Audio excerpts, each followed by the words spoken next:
But we're going to talk now to the Reverend Stu Campbell, editor of Wings Over Scotland, because he suffered a similar fate sometime before this. But, of course, it wasn't actually with NatWest, and it goes to show you that it's not just one bank that's doing this.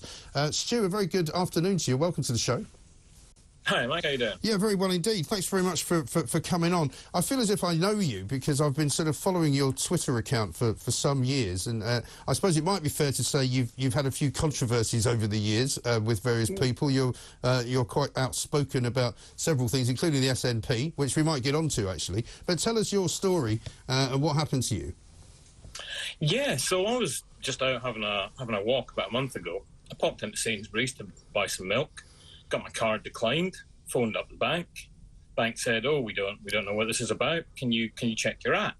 So I checked the app on my phone, and all of my accounts, my savings account, my credit card account, my current account, they just vanished. Right. They just weren't there at all anymore. There was no message, no sign, no possible explanation. So I got back to the bank, and they went, don't know. They put me on hold for an hour, and then they said, "Oh, sorry, the people that deal with this they stop at 5 o'clock, so you'll have to wait till tomorrow." Right.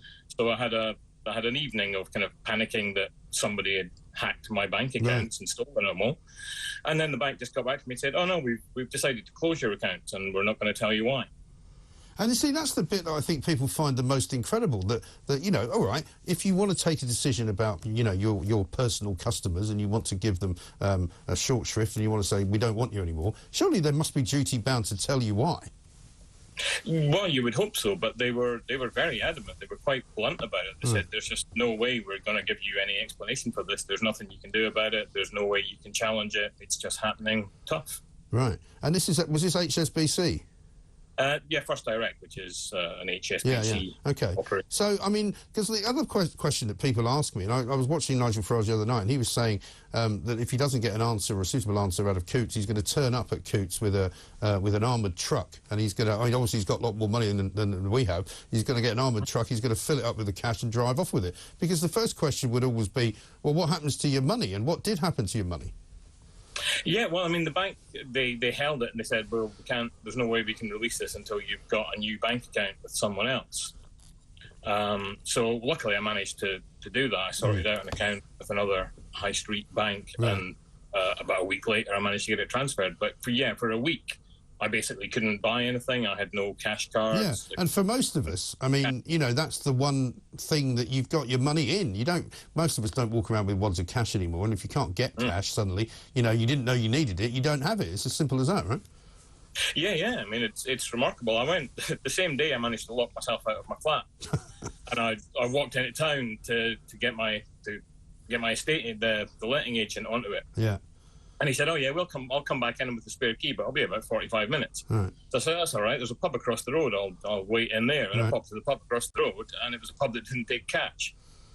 Oh. So I couldn't even have a pint. That's awful, isn't it? And so, I mean, when you went to open another account, did they ask you why you needed to open an account, or were they quite sort of open? Were they quite happy for you just to go, I'm not going to tell you why, but I'm going to, did you have to explain anything to them? No, and that's one of the weird things about it, because you would think if I was on some kind of list for people who, politically questionable or in some reason, that would have applied at the new bank. Right. But it didn't. I had absolutely no trouble. I filled out an online application. They approved it in minutes. Right. And then it was just a case of waiting to get all the cards and stuff. Yeah. So this was clearly because that's the other question I've always got, is that how does this affect somebody's credit rating? Because I had a problem a few years back where somebody basically somehow managed to get a second copy of a credit card on an account of mine. I had it delivered to my house and then nicked it out of the mailbox and started spending money on it. And I said to the bank, if I'd asked for another credit card, you wouldn't have sent one to me. How has this happened? But it affected my credit rating because it was like a sort of, somebody stealing your identity. So is your credit rating been affected by this bank closure? I don't know yet. I don't imagine it would probably take a little bit of time to go through. I mean, the main actual hassle for me has been all the inconvenience, because my accounts were shut down with no warning at all. Then I had to find out what all the direct debits and whatnot that were going out of my account, and then manually kind of reinstate them. I've been 3 weeks of admin and paperwork, still chasing all that down and getting all that sorted out. Yeah, what a nightmare. Whether it'll have an effect on my credit rating or not, I don't know. That could be another. And do you suspect that this is a political thing? Do you think that they've looked at your social media? Because they've all admitted now, all the banking groups, the main banking groups have admitted that if there's a complaint, so they say, they are entitled to have a look at your social media accounts to see what you might be saying about stuff. But of course, we know, you and I both, that, you know, any bozo can make a complaint about you. Doesn't mean it's actually true. Well, I mean, I know for a fact that Wings has had financial services closed down quite recently because of my political views. In last December, we set up a subscription drive with a fundraising platform called Ko-Fi. Right. And I got a letter from them, an email from them in December saying, oh, yeah, we've had a look at your site, which is associated with your fundraising page, and we've decided that because of your, quote marks, anti-trans content, then you can't have a page with us anymore. And they just shut the page down. And they explicitly told me it was for that reason. Yes. Your anti-trans stance being your opinion on stuff. Yeah, believing that there are only two sexes and that you can't flip. Controversial. I mean, I saw some of the stuff you're doing today about some character who's threatening to egg Keir Starmer because he's actually finally admitted that he knows what a woman is. Scary, a scary man. But yeah, I mean, First Direct's head of financial crime or security or whatever it is a very hardcore transgender rights campaigner called Hannah Graff, who's a bloke who used to be in the army, had no history whatsoever, has no record in banking or crime or finance, and yet has become HSBC's head of financial crime. Pensioner. So it is extraordinary how banks have become so woke, because I don't think any of us really quite realised. I mean, I noticed a while back on my banking app that they were willing, if I wanted them to sort of quantify my carbon footprint as to how I was spending my money. And I looked at it and I thought, this is an absolute load of old cobblers. They've literally made it up. You know, they basically take the amount of money that you move around or spend and calculate some kind of carbon emissions footprint from it, which is just simply fairy tales. You know, it's not real, it's not based on science, and it says something like at the end, this month you've spent the equivalent of 55,000 mobile phones or something in energy. And you're kind of going, well, one, I don't care. Two, I didn't ask you to do it. Three, it's a load of old rubbish. Yeah, well, I mean, the woman who's just resigned as the CEO of NatWest, I was reading a piece about her in the Telegraph from when she got the job, and all that she talked about in this interview about becoming the CEO of NatWest was diversity and climate change. Yes. And I thought, when did we delegate that to the banks exactly? Yes, and also she's talked about wanting to make sure that all of the NatWest branches in Britain were filled with recyclable carpet. And I'm kind of going, OK, I'd rather you just actually ran the bank properly. I mean, she's lost some ridiculous amount, I think 800 million off the share price, 3% went yesterday. She's actually produced fewer profits for this bank than they've ever had.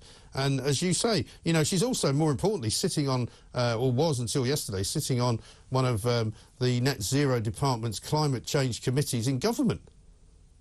Yeah, I mean, it's the weirdest thing, you know. When I grew up in an era where banks were evil capitalist monsters. Yeah, now Coots is getting defended by socialists.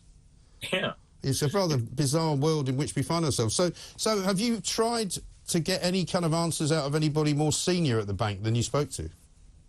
No, I mean, I've put in a subject access request for all my data and stuff, and that's sort of grinding through the... Right, so could you do what Nigel Farage did then and get all that information out of them? Theoretically, so yeah, they're not massively willing to provide anything useful so far, but it's still going on, so we can...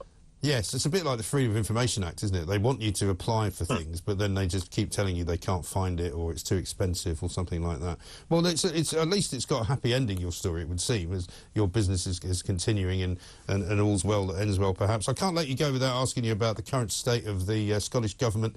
Humza Yousaf coming out this week saying that he might want to make people sell off their houses after they've changed their gas boiler over to a heat pump. It's all going a bit wrong up there, isn't it? Yeah, well, I mean, I find myself in a position that I never expected myself to be in, which is spending most of my time criticising the Scottish Government at the moment. It appears to be a complete shambles. It appears to really be being run by the Scottish Greens, and I don't it think really does, doesn't it? I mean, how has Patrick Harvey become so powerful? It's a thing that we ask ourselves a lot in the independence movement, and none of us have a very good answer for it, I'm afraid. Yeah, because I remember Patrick Harvey when I was working up there sort of in the early part of the 2000s, and he was a rather eccentric, sort of insignificant kind of little guy, and now suddenly he's kind of the king of Scotland.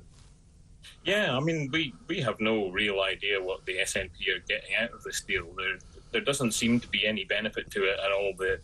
All they're doing is destroying the credibility of the SNP government with harebrained, badly thought-out policies that crash and burn on a daily basis. It's a real old mess, and we don't know where it's going. No, it really is weird. Well, listen, great to talk to you anyway. We must get you back on again, and let us know when you find out, perhaps, if they did stop your bank account for political purposes. We'd love to hear the story.